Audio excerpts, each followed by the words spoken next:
কি অবস্থা মনা ব্যাগে খুব বালা আছেন মনে আয় বালা নাই কিল্লে বালা নাই আইয়েন কই ঘটনা হচ্ছে বর্তমান ভাইরাল টপিক রামিসা। তো এই রামিসাকে নিয়ে আজকে 2-3 দিন ফেসবুক ইউটিউব সোশ্যাল মিডিয়ায় যে সমস্ত নিউজ দেখতেছি আর নিউজগুলো দেখে দেখে শুধু কান্না করতেছি। বেশ কয়েকবার আমার চোখে দিয়ে পানি চলে আসছে, পানি ধরে রাখতে পারি নাই।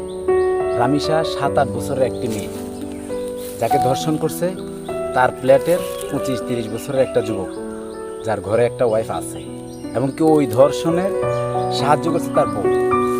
ভাই ভাবা যায়? আচ্ছা ভাই, তুই কি মানুষ নাকি জানোয়ার?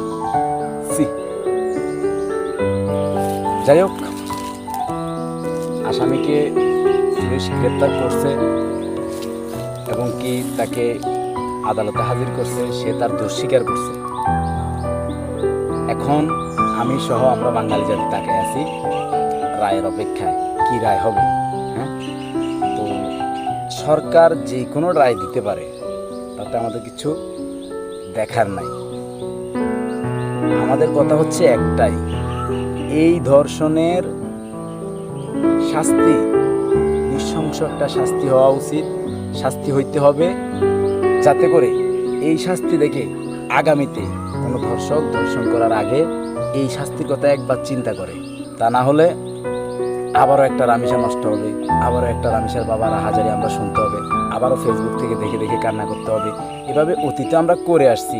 বাংলাদেশের বিচার ব্যবস্থাগুলো এখনও পর্যন্ত এরকম ঠিক হয় নাই।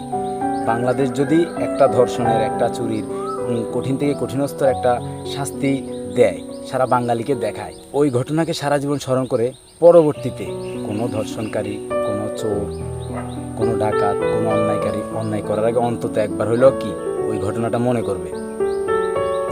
তো আমি সহ আপনাদের সবার কাছে একটাই রিকোয়েস্ট, এই ধর্ষণের জন্য আমরা সবাই প্রতিবাদ জানাই।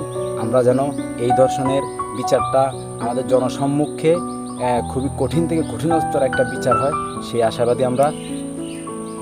এই কথা শেষ করে এখানে আমি আমার ভিডিও শেষ করলাম। আসসালামু আলাইকুম।